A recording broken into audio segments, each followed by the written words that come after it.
किञ्चिद्भुवन भयभङ्गव्यसनिने त्वदीये नेत्राभ्यां मधुकररुचिभ्यां द्रुतगुणौ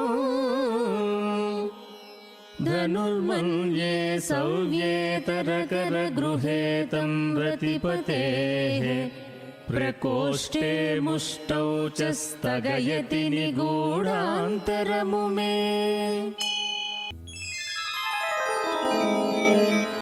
24వ అధ్యాయం శివుని ఆయుధాల విశిష్టత.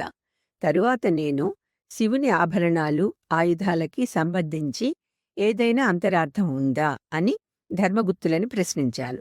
దానికి వారు ఈ వివరణ ఇచ్చారు. గణపతికి పాశాంకుశాలు, విష్ణువుకి సుదర్శన చక్రం ఎలాంటి ప్రధాన ఆయుధాలో శివునికి త్రిశూలం అలాంటి ఆయుధం. త్రిశూలానికి 3 కొనలు ఉండి అడుగున వాటిని కలుపుతూ శూలహస్తం ఉంటుంది. 3 కొనలు సత్వరజస్తమో గుణాలను సూచిస్తే ఆ శూలహస్తం వాటి ఏకత్వాన్ని సూచిస్తుంది. ఇక్కడ త్రిగుణాల ఏకత్వం అంటే వాటికి అతీతమైన తత్వం అని అర్థం. అంతేకాకుండా ఈడ, పింగళ, సుషుమ్న నాడులు 3 శిరస్సులోని జ్ఞానకేంద్రం దగ్గర కలుస్తాయి. దీన్నే త్రివేణి సంగమం అంటారు. ఈ 3 నాడులు 3 కొనలను సూచిస్తే జ్ఞానకేంద్రం శూలహస్తాన్ని, వాటి ఏకత్వం త్రిగుణ సంగమాన్ని సూచిస్తుంది. ఆకాశం శబ్దగుణంతో కూడుకొని ఉంది. ఆకాశంలో ధ్వనుల ప్రకంపనలు ప్రయాణం చేస్తుంటాయి. మనం పవిత్రమైన మంత్రాలను శ్రద్ధాసక్తులతో చదివేటప్పుడు కానీ, వినేటప్పుడు కానీ వాటి నుండి మధురమైన ఢమరుకనాదం వినిపిస్తుంది. యోగులకు ఇది మహదానందాన్ని కలిగిస్తుంది. దీన్ని సూచిస్తూ శివుని త్రిశూలానికి ఢమరుకం కట్టి ఉంటుంది. సర్పిలాకారంలో ఉండే కుండలినీ శక్తిని సూచిస్తూ శివుడు సర్పాలను మెడలో ధరిస్తారు. అందుకే నాగాభరణుడు అనే పేరు ఉంది. ఈ కుండలినీ శక్తి విజృంభించినప్పుడు అష్టసిద్ధులు కలుగుతాయి. ఈ అష్టసిద్ధులు శివుని నియంత్రణలో ఉండటం వల్ల, వారు అష్టసిద్ధులకు ప్రభువు అవటం వల్ల ఈయనని ఈశ్వరుడు అని పిలుస్తారు. ఈశ్వరుడు అనే పదానికి ప్రభువు అని అర్థం. జ్ఞానికి యోగదృష్టి కలగడానికి, భూత భవిష్యత్ వర్తమానాలు గ్రహించడానికి ఆజ్ఞాచక్రం వికసించాలి. అది వికసించింది అన్న సంకేతమే శివుని 3వ కన్ను. తాంత్రిక సిద్ధులు పులిలా భయంకరమైనవి. వాటిని పూర్తిగా లొంగదీసి తమ అధీనంలో పెట్టుకున్నాను అని తెలుపుతూ శివుడు వ్యాఘ్ర చర్మం ధరిస్తారు. నిర్మలమైన బ్రహ్మజ్ఞానానికి, అమృతత్వ సిద్ధికి పరమ పావని గంగ సంకేతం అయితే, నిత్య ప్రసన్నత్వం వల్ల కలిగే ప్రశాంత ఆనందాన్ని నెలవంక సూచిస్తుంది.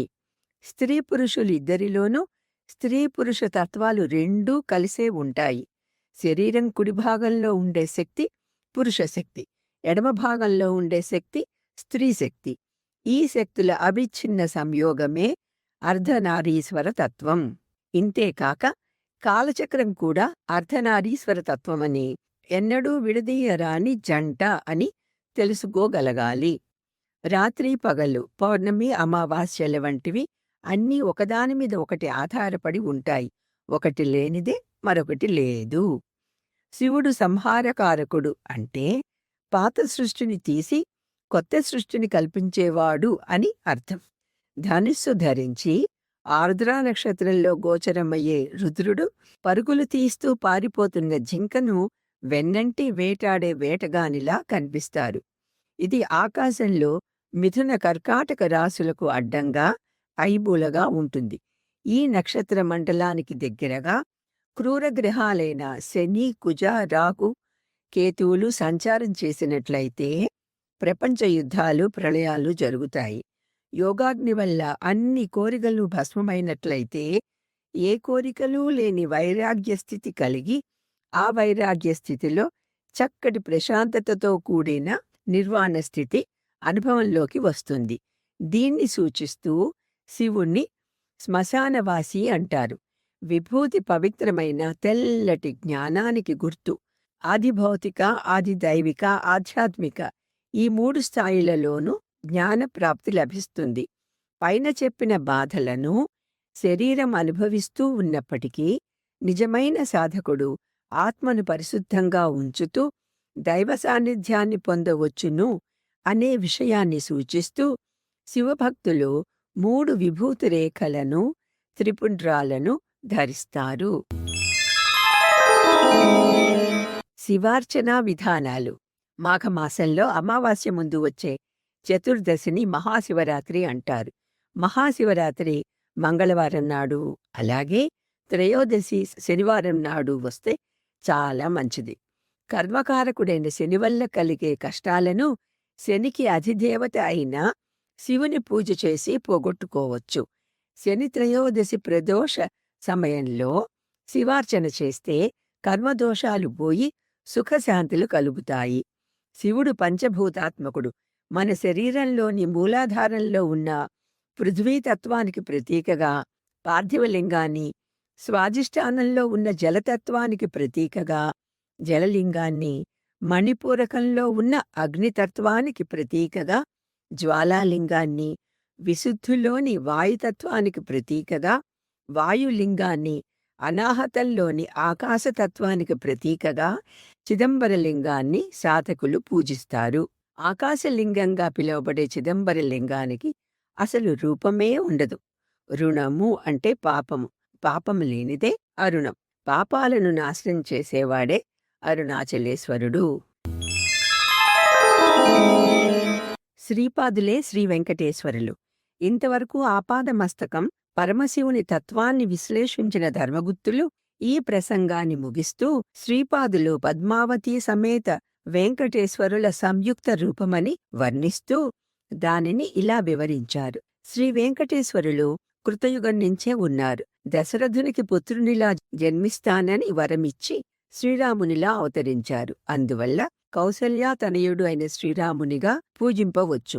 కొంతకాలం పాటు వారిని శక్తి స్వరూపమైన బాలా త్రిపుర సుందరిగాను, కొంతకాలం శివస్వరూపంగా, కొంతకాలం సుబ్రహ్మణ్య స్వామిగా, కొంతకాలం మహావిష్ణువుగా ఆరాధించారు.